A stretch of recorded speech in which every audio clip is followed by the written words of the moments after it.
చెట్టు చెడే కాలానికి కుక్క మూతి పిందెలు పుట్టినట్టుగా ప్రజాస్వామ్య వ్యవస్థలో ఈరోజు ఒక చీడ పురుగులు లాంటి వ్యక్తులు వచ్చారు. వాళ్ళ వల్ల మొత్తం కూడా విలువలన్నీ, రాజకీయాల్లో ఉండే విలువలు, సిద్ధాంతాలు, ఆశయాలు అన్నీ మట్టి కలిసిపోతున్నాయి. అతని కంటే గనుడు ఆచంట మల్లన్నని చంద్రబాబు నాయుడే సర్వం మొత్తం వ్యవస్థలను నాశనం చేశాడు అనుకుంటే, అతని కొడుకు ఇంకా ఘోరంగా ప్రవర్తిస్తూ రెడ్ బుక్ రాజ్యాంగాన్ని తీసుకొచ్చి రాష్ట్రంలో ఎంత అస్తవ్యస్తంగా అయిపోయిందంటే పరిపాలన అంతా కూడా ప్రజలు ప్రాణాలు అరిచేతుల్లో పెట్టుకొని బతుకుతున్నారు. ఎవరికి తిండి లేదు, సరైన పండుగలు చేసుకోవటం లేదు. ఇంత ఘోరమైన పరిపాలన చరిత్రలో, రాజకీయాలు పుట్టాక చరిత్రలోనే ఇంత ఘోరమైనటువంటి పరిపాలన చూడలేదని ప్రజలందరూ కూడా విమర్శిస్తున్నటువంటి ఈ పరిస్థితుల్లో, అదిగాక ఎవరు వాళ్ళ తప్పుల్ని వేలెత్తి చూపిస్తే వాళ్ళందరినీ పట్టుకుపోయి జైల్లో పెట్టడం, నిజంగా జరుగుతున్న దారుణాలు వీళ్ళ ప్రభుత్వం వచ్చిన దగ్గర నుంచి, రాకముందు నుంచి కూడా ఈ రెడ్ బుక్ రాజ్యాంగాన్ని అమలు చేస్తూ వైఎస్ఆర్ కాంగ్రెస్ పార్టీ మరి కార్యకర్తల్ని, అభిమానుల్ని, నాయకుల్ని అందరినీ కూడా ఇష్టం వచ్చినట్టు దొంగ కేసులు, అక్రమ కేసులు పెట్టి ఎప్పుడో 5 ఏళ్ళ నాడంట ఆయన అన్నారంట. మరి వాళ్ళు కులమెత్తి మొన్ననే కదా ఏబి వెంకటేశ్వరరావు ఎంత ఘోరంగా తిట్టాడో రెడ్లని, అదేవిధంగా కమ్మ కులాన్ని ఎంత పొగుడుకున్నాడో. మరి అలాంటి వ్యక్తులు ఓపెన్గా కులాన్ని పెట్టి విమర్శిస్తూ మాట్లాడినటువంటి వ్యక్తుల మీదేమో ఏ కేసులు లేవు. అదేవిధంగా అంతకుముందు లోకేష్ అలాగే తిట్టాడు. ఇన్నిసార్లు జగన్మోహన్ రెడ్డిని ఇష్టం వచ్చినట్లుగా పట్టాభి మొదలుకొని, వంగలపూడి అనిత మొదలుకొని, అతి దారుణంగా జనసేన నాయకులు మొదలుకొని భయంకరంగా భారతమ్మ గారిని, విజయమ్మ గారిని, అదేవిధంగా జగన్మోహన్ రెడ్డి గారిని సీఎంగా ఉండగానే అన్ని భయంకరమైన తిట్లు తిట్టారే. మరి మీ మీద ఎన్ని కేసులు పెట్టాలి అంటే, ఈరోజు వ్యవస్థను మీరు ఆఖరి కోర్టు వ్యవస్థను కూడా మీరు తప్పుదారి పట్టించే విధంగా మీ మీద పెట్టిన కేసులు ఏమీ రాకుండా మీరు చేసుకుంటున్నారు. రాష్ట్రాన్ని లూటీ చేశారు. ఈరోజు మరి పాపం ఎప్పుడో అది అన్యాయము. ఇదంతా ఒకే వర్గానికి మరి అవార్డులు ఇస్తున్నారు. అందువల్ల ఈ అవార్డు నేను తీసుకోనంటాం తప్పేమన్నా ఉందా? అసలు భారతరత్న ఇచ్చినటువంటి వాళ్ళు కూడా తిరస్కరించారు భారతదేశంలో. ఎందుకంటే ఈ ప్రభుత్వం ఇచ్చేటువంటి అవార్డులు మాకు అక్కర్లేదు, ఈ ప్రభుత్వం సరైన పరిపాలన నిర్వహించటం లేదని. అలాగే పద్మశ్రీలు, మరి పద్మభూషణ్లు, ఇలాంటివన్నీ ఆఖరికి చేసి జానకి గారు కూడా తిరస్కరించారు ఆమెకి పద్మభూషణ్ వస్తే. మరి అలాంటి వాళ్ళందరూ కూడా అదే మాట్లాడారు, సరిగ్గా ఈ ప్రభుత్వ వ్యవహారం సరిగ్గా లేదు కనుక మేము తిరస్కరిస్తున్నామని.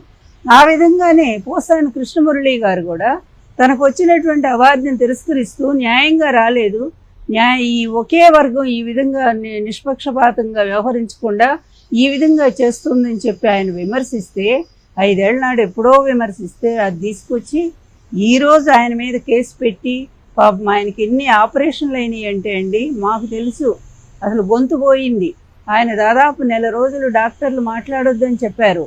అదేవిధంగా ఆపరేషన్లు అయినాయి. అటువంటి అనారోగ్యంతో ఉన్నటువంటి మనిషిని ఈ విధంగా దారుణంగా ఎప్పుడో కేసు, ఎక్కడో, అది కూడా మనోభావాలు దెబ్బతిన్నాయట. ఏమయ్యా, మీ వల్ల ఎంతమంది మనోభావాలు దెబ్బతిన్నాయి? మీ వల్ల ఎన్టీఆర్ దెబ్బతినలేదా? మీ వల్ల నేను దెబ్బతినలేదా? రోజా దెబ్బతినలేదా? పార్టీలో జగన్ గారు తినలేదా? భారతమ్మ గారు తినలేదా? మీరు సాగించిన అకృత్యాలు, అరాచకాలు, అన్యాయాలు అన్నీనా తప్పులన్నీ మీరే చేస్తారు. పోలీసుల మీద మీరు చేసిన దాడులు ఎంత భయంకరమైనవి, అవేమీ కేసులు లేవు, అన్నీ కొట్టేయించుకుంటారు. ఈరోజు ఒక్క మాట అన్నందుకు, తనకు వద్దన్నందుకు తీసుకెళ్ళి ఎక్కడో కడప జైల్లో పెడతారు. ఎంత దారుణం! 65 ఏళ్ల వయసున్న మనిషిని అప్పుడు కూడా అంతేగా, మీకు న్యాయం ఎక్కడుంది? 75 ఏళ్ల వయసు ఉన్నటువంటి వ్యక్తిని ఆ రోజు అన్యాయంగా దించి ఆయన ప్రాణాలు పోవటానికి ఆ రోజు కారకులయ్యారు. ఈరోజు కూడా ఈ విధంగా మరి అనారోగ్యంతోనూ మరి బాధపడుతున్నటువంటి వ్యక్తిని, పైగా నాకు రాజకీయాలు కూడా వద్దు, నేను ప్రశాంతంగా ఉంటాను ఇంట్లో అని ఆయన రాజకీయాలను కూడా వదిలేసినటువంటి వ్యక్తిని ఒక కక్షపూరితంగా మీ స్నేహితులు చెప్పారని నిజంగానే అడుగుతున్నాను. పవన్ గారు, ఆ రోజు ఆయన భార్యని మీరు ఎంత విమర్శించారండి? ఆయన భార్య పాపం ఇంట్లోంచి ఎప్పుడన్నా బయటకు వచ్చిందా? అటువంటి ఆమె మీద కూడా మీ మనుషులను పంపించి నిందలేయించారే. మీ కక్ష తీర్చుకోవడానికి ఈరోజు మళ్ళీ ఆయన తీసుకొచ్చి ఈ విధంగా చేస్తారా? ఏం న్యాయం అండి పవన్ గారు? కొంచెమైనా మీరు ఆలోచించరా? వాళ్ళ తండ్రి కొడుకులకి ఎట్లాగూ బుద్ధి లేదు, మీకుందని మేము అనుకుంటున్నాం ఇప్పటిదాకా. కానీ మీరు కూడా ఈ విధంగా ప్రవర్తిస్తూ ఉంటే ఇక ప్రజాస్వామ్య వ్యవస్థ ఎటుపోతుందో, పూర్తి అరాచక వ్యవస్థ, అదేవిధంగా దాష్టిక పరిపాలన ఈ రాష్ట్రంలో కనిపిస్తూ ఉంది. ఆంధ్రప్రదేశ్ ప్రజలకు మీరు వరగూడికిందేం లేదు, మీకు వరగబెట్టింది ఏమీ లేదు. పైగా ఈ విధంగా అటు వంశీని, ఇటు మరి పోసాని మురళీకృష్ణ గారిని, ఇంకా మరి వైఎస్ఆర్ కాంగ్రెస్ పార్టీ నాయకుల్ని ఎంతమంది మీద మీరు కేసులు పోతూనే ఉన్నారు. దొరికిన వాళ్ళని అరెస్ట్ చేస్తూనే ఉన్నారు. అందువలన ఈ రెడ్ బుక్ రాజ్యాంగం లోకేష్ మీకు ఇదే చెప్తున్న, పాపం పండేటప్పుడు ఇదిగో ఇలాంటివే మీకు వస్తా ఉంటాయి, ఇట్లాంటి చెడ్డ బుద్ధులే వస్తాయి. పండుగతో ఊడినట్టుగా మీ పాపం అనే పండు కూడా పండిపోయింది, అది ఊడిపోయేటువంటి పరిస్థితి కూడా తొందరలోనే రాబోతోంది. అందువలన మీరు తిట్టిన తిట్లకు ఒక్కసారి ఆత్మవిమర్శ చేసుకోగలిగితే న్యాయం ఏంటనేది మీకు అర్థమవుతుంది.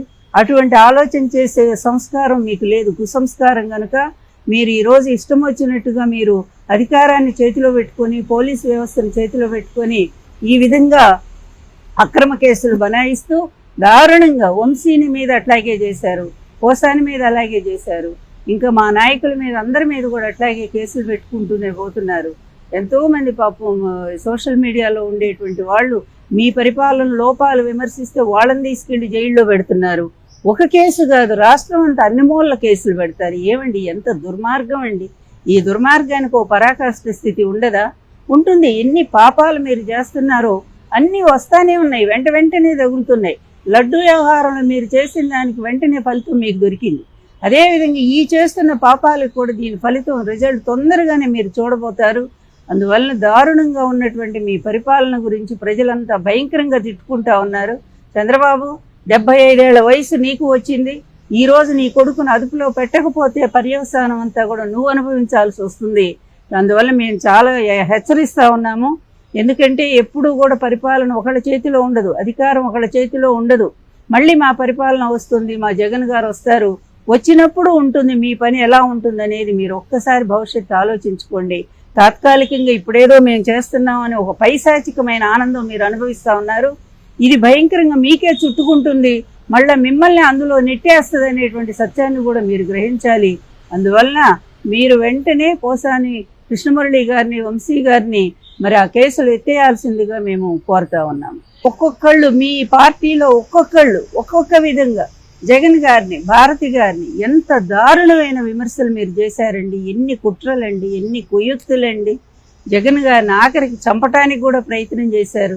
మొన్న కూడా కదా జగన్ గారిని అసలు ఇంకా బతికే ఉన్నాడంటూ మీ అయ్యన్న పాత్రుడు మాట్లాడాడు. ఈ విధంగా ఇంత ఓపెన్గానే మీరు కొట్టండి, నరకండి, చంపండి ఇలాంటి భయంకరమైన మాటలన్నీ మీరు మాట్లాడి ఈరోజు మరి వాళ్ళ అమాయకుల్ని తీసుకొచ్చి ఈ విధంగా మీరు అక్రమ కేసులు పెట్టి వాళ్ళని ఇంత బాధపెడుతున్నారే. నిన్న ఆయన ఆరోగ్య పరిస్థితి చూస్తే చాలా బాధ అనిపిస్తూ ఉంది. అనారోగ్యంతో ఆయన హార్ట్ ప్రాబ్లం వచ్చింది, అంతకుముందు ఆపరేషన్ జరిగింది. అలాంటి మనిషిని మీరు కార్లో అన్ని గంటలు తిప్పుతూ చేస్తారు, అంబులెన్స్ కూడా పిలవరా? ఎక్కడ అసలు కొంచెం కూడా దయాదాక్ష, అసలు మనుషులేనా మీరు? ఒక రాక్షసి జాతిలో పుట్టారా? అంతేలే, పురాణాల్లో రాక్షసి జాతి అని మేము చదువుకున్నాము. ఈరోజు కళ్ళారా మేము చూస్తూ ఉన్నాం మీ తండ్రి కొడుకుల రూపంలో. కనుక మీరు ఈరోజు మీరు చేస్తున్న ప్రవర్తన సరైందేనా? రేపు ఇదే పరిస్థితి మీ కొడుకు మీకు సంభవిస్తే ఎలా ఉంటుందో ఒక్కసారి మీరు ఆలోచించుకోండి. ఎన్నాళ్ళు మేనేజ్ చేస్తారండి వ్యవస్థల్ని? ఎన్నాళ్ళు చేయగలరు కోర్టులను తప్పుదారి పట్టించడం? ఇవన్నీ ఏదో ఒక రోజు కళ్ళు తీరక మానదు.